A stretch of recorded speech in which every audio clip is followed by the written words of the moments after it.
நம்ம Ashwin sweets and snacks export பண்றதுக்கு 7373041434 மற்றும் www.ashwinsweets.com கான்டாக்ட் பண்ணுங்க. மதுரை மாவட்டம் உசிலம்பட்டி அருகே உள்ள கல்குவாரியால் வீடுகள் விவசாய நிலங்கள் பாதிக்கப்படுவதாக குற்றம் சாட்டி குவாரியிலிருந்து கற்களை ஏற்றி வந்த 3 லாரிகளை சிறைபிடித்து பொதுமக்கள் போராட்டத்தில் ஈடுபட்டிருக்கிறார்கள். அந்த காட்சிகள். 100 வருஷ காலமா இங்க குடியிருக்கும் விவசாயம் பண்றோம், ஆடு மாடு வளர்த்துக்கு இருக்கோம். இன்ன வரைக்கும் எந்த ஒரு பிரச்சனையும் எதுவுமே இருந்தது இல்லை. இப்போ இந்த 1 வருட காலமா இவங்க வந்ததுல இருந்து வெடி வச்சு ஒரு நாளைக்கு ஒரு வெடி இல்லை 4-5 தடவை வெடி வைக்கிறாங்க. எங்களால் எந்த ஆடு மாடு வெளியேற்ற முடியல. எங்களால் வெளியில் வந்து விவசாயம் பார்க்குறோம், ஒரு களை எடுக்கிறோம், ஒரு காய் பிடுங்குறோமோ எங்களால் நிம்மதியாக பிடுங்க முடியல.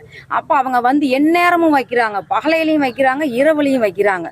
லாரி இதில் ஒரு 1-2 லாரியே மண் அள்ளிக்கிட்டோ போக கிடையாது. ஒரு 200 லாரி வருது.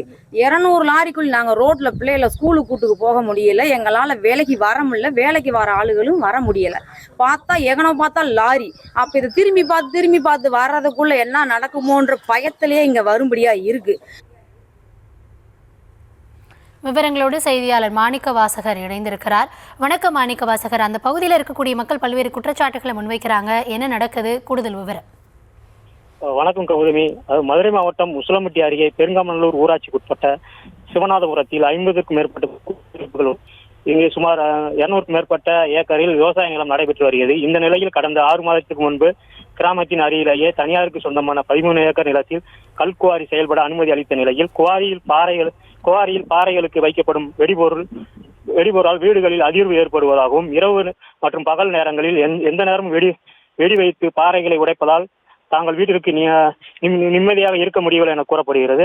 மேலும் விவசாய நிலத்திற்கு அருகிலேயே 100 மீட்டர் தொலைவில் கல்குவாரி செயல்பட்டு வருவதால் அங்கிருந்து வரக்கூடிய மண் துகள்களால் விவசாய நிலம் பாதிக்கப்படுவதாகவும், மேலும் இப்பகுதியில் பட்டுப்புழு வளர்ப்பு அதிகம் இருப்பதால் குவாரி தூசிகளால் பட்டுப்புழு வளர்ப்பதில் தொழில் பாதிக்கப்படுவதாகவும் குற்றச்சாட்டி குவாரி அனுமதியை ரத்து செய்ய வலியுறுத்தி அதிகாரியிடம் பல முறையிட்டும் எந்த நடவடிக்கையும் எடுக்கப்படும் என கூறப்படுகிறது. இதனைத் தொடர்ந்து குவாரியில் இருந்து வரும் நூற்றுக்கணக்கான லாரிகளால் குழந்தைகள், முதியவர்கள் உயிருக்கு பாதுகாப்பு இல்லாத சூழ்நிலை ஏற்படுவதாகவும், தொடர்ந்து கல்குவாரியை மூட நடவடிக்கை எடுக்காத அதிகாரிகளை கண்டித்து குவாரியிலிருந்து கல்லேற்றி வந்த 3 லாரிகளை சிறைப்பிடித்து மக்கள் போராட்டத்தில் ஈடுபட்டு வருவதால் பரபரப்பு ஏற்பட்டுள்ளது. விவரங்களுக்கு நன்றி மாணிக்க வாசகர். நம்ம Ashwin sweets and snacks export பண்றதுக்கு 7373041434 மற்றும் www.ashwinsweets.com கான்டாக்ட் பண்ணுங்க.